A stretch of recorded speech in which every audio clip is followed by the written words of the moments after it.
Hello dear students, मैं आपका host और आपका दोस्त एक बार फिर से आपका स्वागत कर रहा हूं अपने इस YouTube channel VSM academy the spirit of education. So guys, last lecture में जो मैंने आपको स्टार्ट किया था application of derivative that is 4.4, उसका मैंने पार्ट 2 किया था। लगभग मैंने 3 से 4 सम्स फिनिश कर दिए थे। आज मैं इसके जो रिमेनिंग सम्स है वो आज मैं फिनिश कर दूंगा सो दैट कि हमारा जो एप्लीकेशन ऑफ डेरिवेटिव है कंप्लीटली कंप्लीट हो जाए। सो क्वेश्चन नंबर 10 से हम स्टार्ट करने वाले हैं गाइस। सो क्वेश्चन नंबर 10 यहां पे देखो सब लोग, क्या लिखा हुआ है। If the demand function is D that is equal to 50 minus 3p minus p square, find the elasticity of the demand at that is p is equal to 5 and p is equal to 2। तो बच्चों हमें यहां पे क्या निकालना है, elasticity of demand. And आप सबको पता है कि जो आपका इलास्टिसिटी ऑफ डिमांड होता है उसको दिखाते हैं नीटा से। बोलो किसे रिप्रेजेंट करते हैं, नीटा। ओके, सो उसके बाद क्या करना है बच्चों, कमेंट द रिजल्ट। अब ये कमेंट द रिजल्ट का कॉन्सेप्ट क्या होता है, ध्यान सुनो।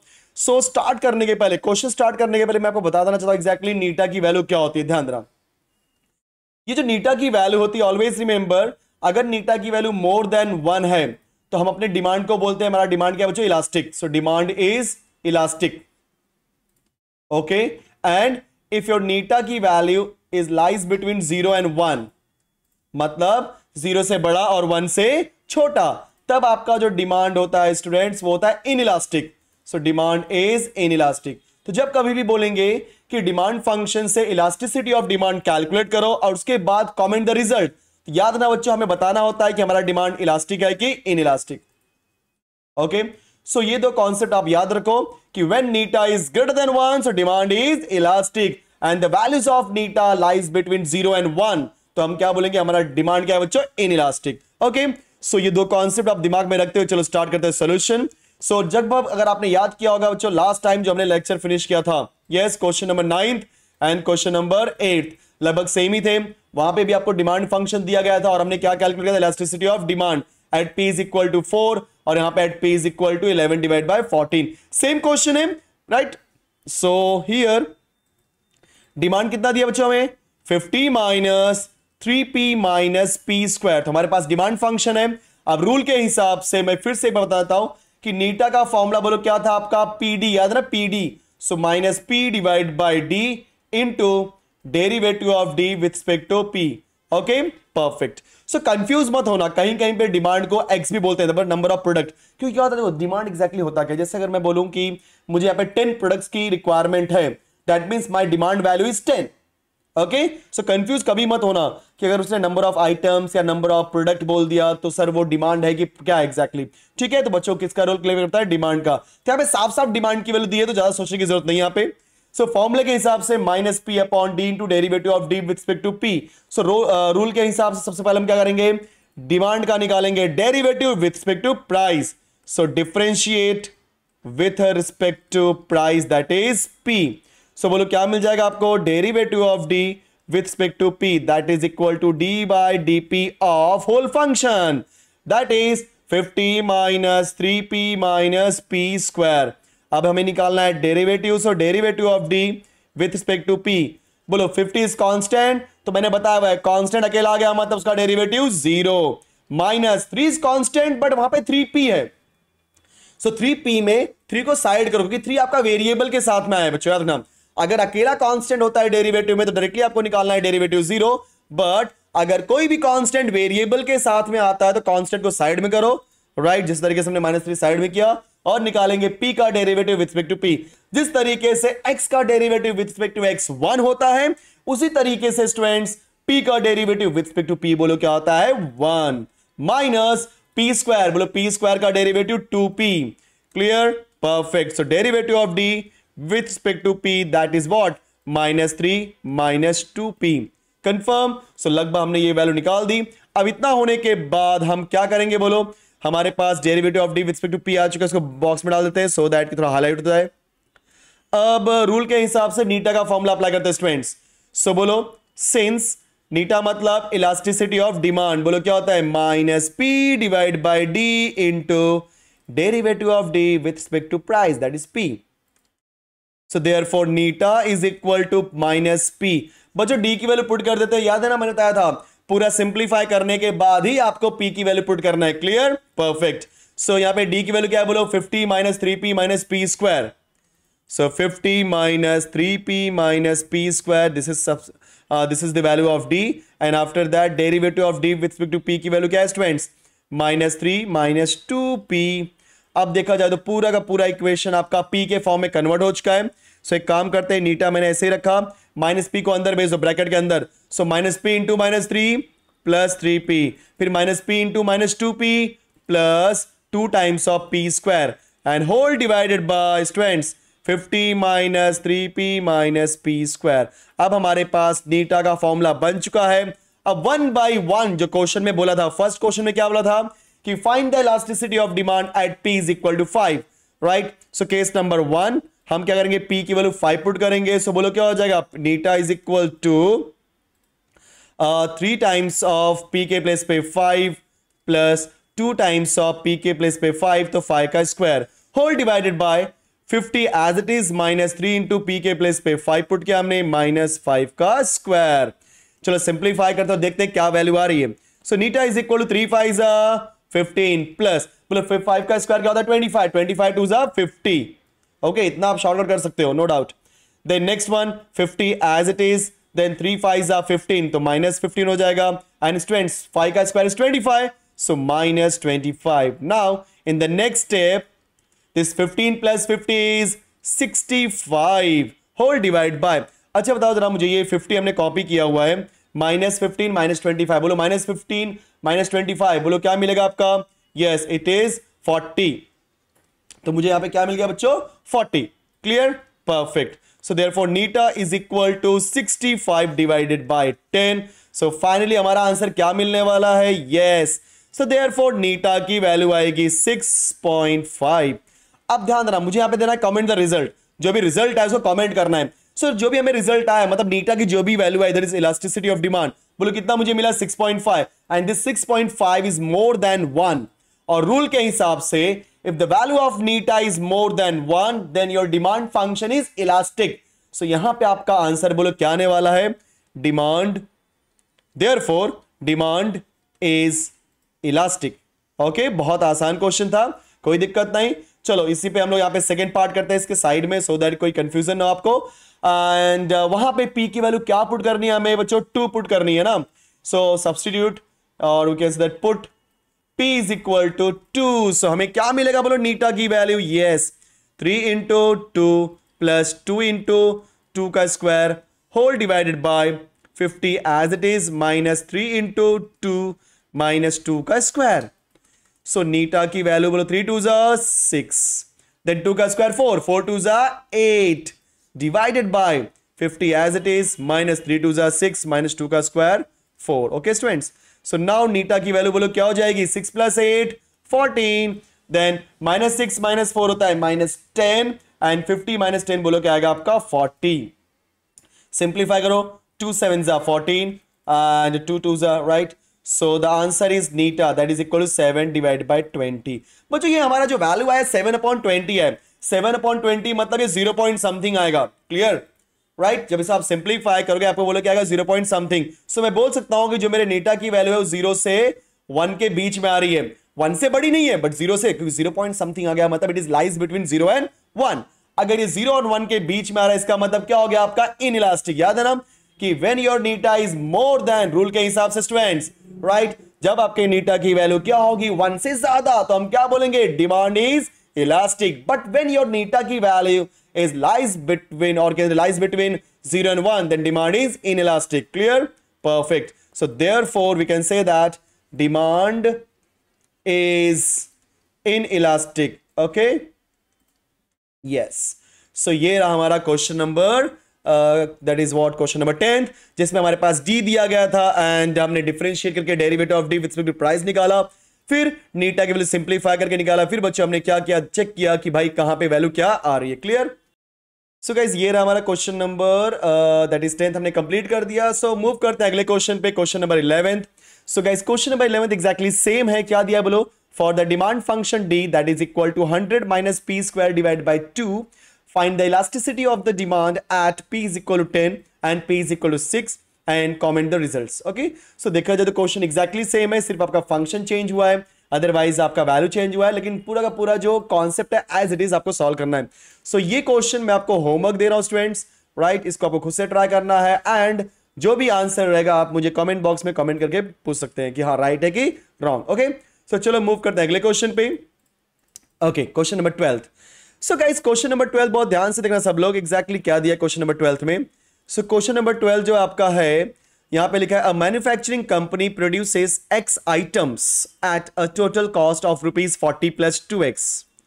तो सोल्यूशन में जो दिया है उसको लिखना स्टार्ट करते हैं हम लोग। टोटल कॉस्ट कितना दिया हमें, 40 + 2x rupees. There price is given as P। So यहां पे प्राइस कितना दिया बच्चों हमें, यहां पे price that is P। So price that is P is equal to 120 to थोड़ा सा 1 minute, yes. So 120 minus x, find the value of x for which revenue is increasing. चलो सो मुझे यहां पे क्या निकालना है, first part revenue is increasing. So students अगर वहां पे क्वेश्चन बोला है कि रेवेन्यू इज इंक्रीजिंग मतलब रेवेन्यू आपका इंक्रीज हो रहा है, that means derivative of revenue हमें निकालना पड़ेगा, राइट, और उसे क्या बोलना पड़ेगा, ग्रेटर देन 0। तो उसके हिसाब से मेरे पास x की वैल्यू आ जाएगी। सो रेवेन्यू का फॉर्मूला सबको पता है कि अगर मान लो मेरा R है revenue, so let R be the revenue. So revenue that is your R, बोलो क्या होता है आपका, price into x, that is P into x. Okay, so price क्या है हमारा 120 minus x. The guys revenue same, price into demand. Revenue का formula क्या होता है, price into demand. So price P है हमारा, कोई दिक्कत नहीं है, बट जो एक्स है मेरा डिमांड है। एक्स डिमांड कैसे हुआ, क्योंकि अगर कोई बंदा बोलता है कि मुझे 10 प्रोडक्ट्स चाहिए, सो नंबर ऑफ प्रोडक्ट्स यहां पे क्या है, बोलो 10 है। सो 10 हो गया, इसका मतलब ये क्या है आपका demand. Okay, so 120 minus x into x, and जो मेरे R की वैल्यू आने वाली है स्टूडेंट्स, बोलो क्या हो जाएगी, 120x माइनस एक्स स्क्वायर। तो स्टूडेंट्स हमारे पास R की वैल्यू आ चुकी है। अब हम लोग R का निकालेंगे डेरिवेटिव, क्योंकि हमें क्या चेक करना है, रेवेन्यू इज इंक्रीजिंग के लिए condition. So differentiate with respect to R, sorry with respect to x, क्योंकि हमारा R in terms of x है, इसलिए with respect to x। So बोलो क्या हो जाएगा, therefore derivative of R with respect to x that is equal to what students, d by dx of 120x minus x square। चलो simplify कर ले फटाफट। सो dr डिवाइड बाय dx की value बोलो क्या आएगी, 120 इस कांस्टेंट को बाहर किया हमने, बट वो वेरिएबल के साथ में है तो जीरो नहीं होने वाला है, बात हमेशा याद रखना आप लोग। तो x का derivative with respect to x 1 minus X square का स्टूडेंट्स 2x। सो फाइनली हमारा जो रेवेन्यू मतलब dr अपॉन dx की वैल्यू है, बोलो क्या हो जाएगा, dr upon dx that is equal to 120 minus 2x। Okay, so हमने dr अपॉन dx की वैल्यू ले ली। अब क्वेश्चन क्या था कि रेवेन्यू इज इंक्रीजिंग, तो लिखते हैं हम लोग कि since revenue is increasing, okay, so अगर आपका रेवेन्यू इंक्रीज हो रहा है उसका मतलब उसके डेरिवेटिव की वैल्यू क्या होगी, मोर देन 0, मतलब dr divide by dx is greater then students 0। अब बताओ हमने dr अपॉन dx की वैल्यू क्या निकाली हुई यहां पे, जी हां 120 minus 2x। Okay, just value हमने सब्स्टिट्यूट की एंड ग्रेटर देन 0। अब हमें x की वैल्यू निकालनी है, सो 120 मैं यहीं पे रखूंगा और माइनस 2x को भेजूंगा राइट हैंड साइड में, तो बोलो क्या हो जाएगा, greater than plus 2x। Now 120, अब ये 2 आपका मल्टीप्लीकेशन में, जब आप उसको लेफ्ट हैंड साइड में भेजोगे तो डिवाइड बाय 2 हो जाएगा, is greater then x। So answer क्या मिलेगा, 60 इज ग्रेटर देन x। तो हमें मिल गया यहाँ पे 60 इज ग्रेटर देन x। कोई डाउट यहाँ पे, परफेक्ट, क्लियर। सो इतना होने के बाद लगभग हमारे पास 60 आ गया, तो 60 इज ग्रेटर देन x हमने कर दिया, मतलब जब हम लेफ्ट हैंड साइड से रीड कर रहे हैं तो क्या हो रहा है यहाँ पे 60 ग्रेटर देन x, और जब राइट हैंड साइड से रीड करेंगे तो बोलो क्या हो जाएगा, x इज लेस देन 60, मतलब योर रेवेन्यू इज इंक्रीजिंग। आपका रेवेन्यू इंक्रीज कब होगा, जब आपका डिमांड क्या होगा, लेस देन 60। समझ गए आप लोग, perfect. So revenue is increasing when demand that is x is less than 60। चाहे आंसर लिख दो बच में कि therefore revenue is increasing, okay, when x is less than 60। सो हमारा फर्स्ट पार्ट क्लियर हो गया। अब यहां पे क्या बोला है कि प्रॉफिट इज इंक्रीजिंग। अब मुझे x की वैल्यू निकालनी है, बट यहां पे प्रॉफिट क्या हो रहा है बच्चों, इंक्रीज हो रहा है। अगर आपको याद होगा मैंने ऑलरेडी आपको एक्सप्लेन किया था कि, चलो हम लोग ऊपर आते हैं, यहां पे सेकेंड पार्ट करते हैं यहां से, ठीक है, चलो। सो यहां पे क्या बोला बच्चों, प्रॉफिट। सो लेट प्रॉफिट को मैंने दिखा दिया फॉर एग्जाम्पल पाई से, और प्रॉफिट की वैल्यू क्या होती है बच्चों, R minus C, that is revenue minus total cost. जब आप पूरे रेवेन्यू में से, मतलब आपको इतने पैसे मिले और आपका कॉस्ट इतना है, मान लो एग्जांपल बच्चों कॉस्ट था 10 रुपीज और जो मेरा रेवेन्यू था वो मुझे 12 रुपए थे। ओके, सो 12 माइनस 10 क्या मतलब 2 रुपीज का क्या मिला आपको, प्रॉफिट मिला। तो similarly so profit pi is equal to R minus C, so therefore pi is equal to what is R, revenue हमने निकाला हुआ है, बोलो कितना निकाला students, yes 120x minus X square minus C, what is the value of C, C is the total cost जिसकी value है 40 plus 2x।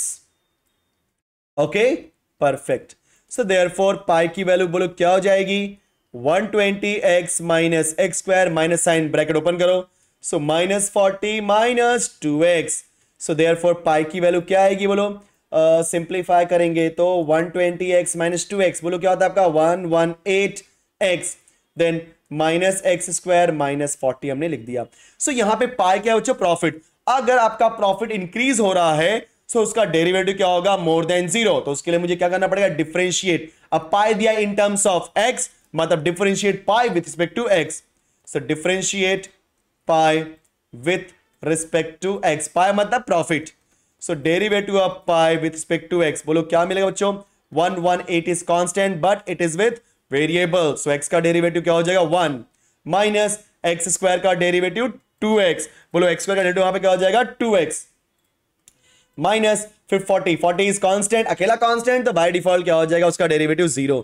So students D pi upon D x हमने कॉपी किया और ये हो जाएगा 118 माइनस 2x, राइट। सो हमें क्या मिल गया, D pi upon D x. अब हम क्या बोलेंगे यहां पे कि सिंस प्रॉफिट इज इंक्रीजिंग, बच्चों अगर आपका प्रॉफिट इंक्रीज होता है, इंक्रीजिंग फंक्शन, अगर आपका प्रॉफिट इंक्रीज हो रहा है सो जो आपने प्रॉफिट का निकाला है डेरिवेटिव क्या हो जाएगा, more than zero. So profit का डेरिवेटिव मतलब किसको दिखा रहा हूं मैं, D pi upon D X से, which is more than zero. So D pi upon D X की वैल्यू क्या है, 118 minus 2x is greater than zero, so therefore 118 is greater than 2x। अब 2 को भेज दो, बोलो क्या हो जाएगा, 118 divided by 2 is greater then x, so बोलो 2 5s are 10, 2 9s are 18, so 59 is greater than x, so आपने उल्टा रीड किया तो बोलो क्या हो जाएगा, x is less than 59, clear perfect. So मेरे कहने का तात्पर्य गाइस यहां पे यह है कि आपका जो प्रॉफिट है वो इंक्रीज हो रहा है, लेकिन कब, व्हेन योर डिमांड मतलब x की वैल्यू इज लेस देन 59, तो आप लिख दो कि profit is increasing, okay, when x is less than 59। सो हमने यहां पे सेकेंड क्वेश्चन भी साइड में कर दिया, ठीक है स्टूडेंट्स। अब थर्ड क्या बोला है, also find the elasticity of the demand. अब ध्यान से सुनो, बड़ा अच्छा क्वेश्चन दे दिया, for price is 80, clear. So price दिया है मुझे, इलास्टिसिटी ऑफ डिमांड, तो कई लोग के दिमाग में आएगा सर डिमांड बोला है मतलब डी होना चाहिए था, बट यहां पे कहीं पर भी डी की वैल्यू नहीं दिया है। बट बच्चों मैंने आपको ऑलरेडी एक्सप्लेन किया, डिमांड मतलब यहां पे आपका एक्स है, क्योंकि अगर बोलेगा नंबर ऑफ प्रोडक्ट तो नंबर ऑफ प्रोडक्ट ही हमारा क्या होता है, डिमांड फंक्शन होता है। सो इस रूल के हिसाब से चलो मैं नीचे आता हूं यहां पे। सो थर्ड क्वेश्चन के अंदर जो हमारा प्राइस है, बोलो प्राइस कितना दिया, यहां पे क्लियरली लिखा हुआ है price is 120 minus x, so 120 minus x, तो यहां से हम क्या निकाल लेते हैं, एक्स, एक्स बोलो क्या हो जाए बच्चों आपका 120 माइनस पी। सो यहां पे एक्स आया 120 माइनस पी, मतलब x is a function in P, इसका मतलब एक्स हमारा डिमांड है विद रिस्पेक्ट टू प्राइस। अब रूल के हिसाब से अगर आपको याद होगा, बोलो फॉर्मूला क्या था नीटा का, नीटा का फॉर्मूला होता है बोलो क्या, minus P upon D, but यहां पे डी क्या है बच्चों हमारा एक्स, क्योंकि डिमांड फंक्शन को दिखा रहे हैं एक्स से, so minus P upon X into demand, देखो derivative of D with respect to P, but यहां पे डी क्या है हमारा एक्स है, राइट। तो उस हिसाब से डी के प्लेस पे क्या पुट कर देंगे हम लोग, yes students x, confirm, yes okay. तो इस फॉर्मूले का यूज करके हम क्या निकालेंगे, हमारा elasticity of demand. So derivative of x मतलब डिफरेंशिएट कर रहे हैं तो लिख दो, पहले चाहिए दो। सो आप क्या लिखोगे, differentiate with respect to P, so therefore dx upon dp। क्यों हमने विथ रिस्पेक्ट टू p किया, क्योंकि x बच्चों इन टर्म्स ऑफ p है, अगर x in terms of p है मतलब x का derivative with respect to p। that is equal to 120 is अकेला constant, that is 0 minus p का derivative 1, so this is dx upon dp की वैल्यू हो गई -1, राइट। अब रूल के हिसाब से हम लोग क्या अप्लाई करेंगे, यस नीटा का फॉर्मूला। सो बच्चों नीटा का फॉर्मूला क्या होता है, yes minus P upon X into D X upon D P.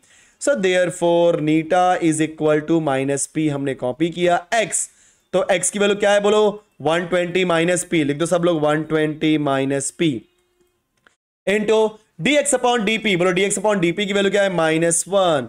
So after simplification नीटा की वैल्यू क्या आएगी प्लस p, क्योंकि minus P into -1 plus P whole divide by 120 minus P.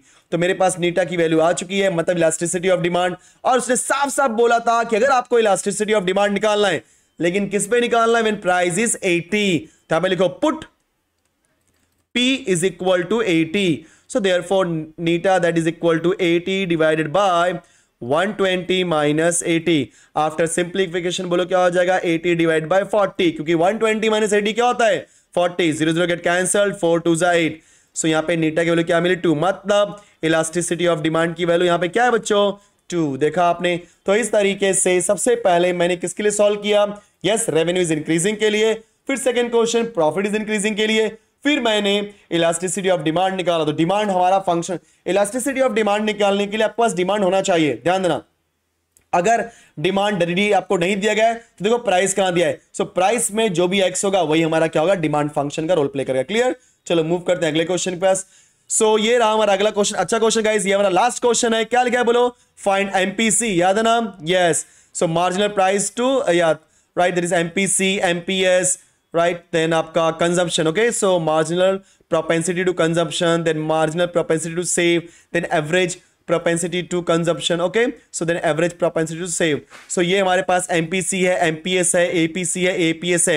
if the expenditure is EC, okay, expenditure is EC of a person with income I, right, जो हमने formula सीखा था बच्चों, हमने उसमें सीखा था विद रिस्पेक्ट टू एक्स, यहाँ पे मतलब वहां पे इनकम को उसने एक्स बोला था, इसलिए वहां पे E of X बोल रहे थे, अगर आपको फॉर्मूला याद होगा। So E of X, right, so E of X हमारा यहाँ पे क्या है आपका expenditure consumption, okay, of a person with income I, clear, and that is given by AC is equal to 0.0003 into I square plus 0.075 I, और यहाँ पे I की वैल्यू क्या है 1000। चलो सो वन बाय वन हम लोग स्टार्ट करने वाले हैं। कैसे करेंगे देखो सब लोग, सबसे पहले हम लोग सोल्यूशन लिखते हैं और सोल्यूशन में जो हमारा EC है वो लिख देते हैं, ठीक है स्टूडेंट्स। सो EC की वैल्यू क्या हो जाएगी बोलो 0.0003 into I square, okay, plus 0.075 into I, okay. So ये हमने EC लिख दिया। अब हमें निकालना है marginal propensity to consumption, that is MPC। अगर आपको याद है तो कोई बात नहीं, बट नहीं याद है तो ध्यान सुनो। MPC का फॉर्मूला होता है derivative of EC with respect to income, मतलब DI, clear. So therefore MPC की वैल्यू क्या हो जाएगी students, derivative of EC with respect to I, मतलब D by DI of EC, और EC यहां पे क्या आपका 0.0003 I square plus 0.075 into I. सो फटाफट सिंप्लीफाई करते हैं तो MPC की वैल्यू बोलो क्या हो जाएगी 0.0003 एज इट इज, बोलो आई स्क्वायर का derivative with respect to I that is 2i plus 0.075 हमने कॉपी किया, और i का derivative with respect to i क्या होता है 1। जैसे x का derivative with respect to x 1 होता है, वैसे i का derivative with respect to i 1। So therefore हमारा MPC की वैल्यू क्या हो जाएगी बोलो 0.00 एक और 0 आएगा, फिर 2 3 6 होता है, हमने 6 लिख दिया, into i plus 0.075। So students हमारे पास यहां पे बोलो क्या आ गया MPC की वैल्यू। लेकिन जो भी हमें निकालना है, चाहे MPC निकालना है, चाहे MPS निकालना है, चाहे APC निकालना है, चाहे APS निकालना है, सब कुछ i इक्वल टू 1000 पे निकालना है। तो put i is equal to 1000, that is income आपका रहेगा 1000। सो उस हिसाब से जो हमारा MPC आने वाला है, MPC गाइस अगेन ये बोर्ड एग्जाम का फेवरेट क्वेश्चन है, कई बार ये बोर्ड एग्जाम में पूछा हुआ है, right. So MPC is equal to 0.00236, right, हाँ परफेक्ट। सो 0.006 इंटू 1000 प्लस 0.075 हमने कॉपी कर दिया, क्लियर। सो जब हम सिंप्लीफाई करेंगे तो बोलो क्या मिलेगा स्टूडेंट्स, MPC देखो 0.0006 को मल्टीप्लाई करो 1000 के साथ, तो यहाँ पे 4 प्लेस पे डेसिमल और यहाँ पे 1000 है, तो 1000 मतलब 3 जीरोस, तो 3 प्लेस के डेसिमल को हटाएगा बट एक बच जाएगा, मतलब इन शॉर्ट हमारा क्या बचेगा 0.6। ओके, मल्टीप्लाई करके देख सकते हो, प्लस 0.675। बच्चों जब इसको आप ऐड करोगे तो एमपीसी बोलो क्या हो जाएगा, जी हाँ 0. अरे यार 0. जोश में आके मैंने आंसर लिख दिया, एक मिनट है, ये 0.075 है, ऐड किया तो बोलो क्या 0.675, तो मुझे यहां पे क्या मिल गया बोलो एमपीसी। ओके परफेक्ट, तो बच्चों हमारे पास एमपीसी आ चुका है। अब हम निकालते हैं एपीसी। ओके सो एपीसी अगर याद होगा बोलो एपीसी का फॉर्मूला क्या था, that is what average propensity to consumption, that is EC divide by I. So APC Pradyuman, अरे वो एसीपी प्रद्युमन होता है बच्चा। ओके सो एपीसी की वैल्यू क्या होगी 0.003, लिख देते हैं फटाफट 0.0003 into I square plus 0.075 into I whole divided by I. So बोलो क्या मिलेगा आपको बच्चे लोग, एपीसी की वैल्यू एक आए, देखो एक बार आए पहले वाले के नीचे एक बार दूसरे के नीचे, तो पहले वाले के नीचे क्या आएगा 0.0003 आई, क्योंकि आई स्क्वायर डिवाइड बाय एक आए गया, क्या बचेगा एक आए। जब 0.075 आई के नीचे आई को लेकर आएंगे तो I get cancelled, so will get 0.075। तो एपीसी की वैल्यू आ गई, बट एपीसी की वैल्यू निकालनी है when I equal to 1000। So put I की वैल्यू 1000, 1000 पुट कर दो फटाफट। तो बच्चों बजाओ ताली, और एपीसी की वैल्यू आ गई कैसे 0.0003 इंटू 1000 प्लस 0.075। अगेन यहां पे 4 प्लेस पे डेसिमल है 0.0003 राइट, तो उस हिसाब से मैं 1000 का मल्टीप्लाई करूंगा 3 प्लेस का डेसिमल जाएगा बट एक बच जाएगा, मतलब 0.3 आ जाएगा, ठीक है, प्लस 0.075। आफ्टर एडिंग हमारे पास एपीसी की वैल्यू क्या आएगी बच्चों 0.375। सो हमने एमपीसी और एपीसी निकाल दिया, क्योंकि ध्यान रखना एमपीसी और एपीसी ही क्यों निकाला सबसे पहले, क्योंकि बच्चों यहाँ पे ईसी दिया है, ईसी दिया है मतलब ये एक्सपेंडिचर कंजम्पशन है, सो कंजम्पशन होने की वजह से आप एमपीसी और ईपीसी ही निकाल सकते हो। एमपीएस एपीएस के लिए आपको सेव का फॉर्मूला मतलब एस का फॉर्मूला होना चाहिए, एस का फंक्शन होना चाहिए था, बट यहाँ पे मुझे एस का फंक्शन दिया ही नहीं है। सोचो कि आपको कंजम्पशन का दिया है, एक्सपेंडिचर कंजम्पशन का दिया है, और एक्सपेंडिचर कंजम्पशन से हम लोग सिर्फ और सिर्फ क्या निकाल सकते हैं एमपीसी और एपीसी, क्योंकि यहां पे सी है मतलब कंजम्पशन है, और एमपीएस और एपीएस निकालने के लिए बोलो क्या करना पड़ेगा सेविंग वाला फॉर्मूला अप्लाई करना पड़ेगा। लेकिन एक बात याद रखो बच्चों आप लोग, क्या फॉर्मूला होता है बोलो, इतना होने के बाद 2 फॉर्मूला हमने सीखे थे बचपन में, क्या बोलो, एक फर्स्ट फॉर्मूला और एक सेकंड फॉर्मूला, बोलो क्या, कि जब कभी भी एमपीसी प्लस एमपीएस को ऐड करोगे आंसर क्या आएगा 1।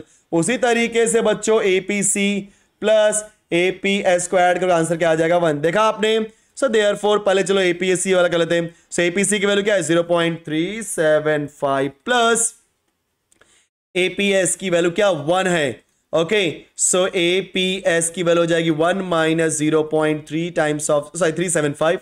सो बोलो बच्चों एपीएस की वैल्यू क्या मिलने वाली है, अभी आप इसको लिखते हो 1.000 बराबर ना, देखो मैं सिंप्लीफाई करके बता रहा हूं, कोई दिक्कत नहीं होना चाहिए आपको।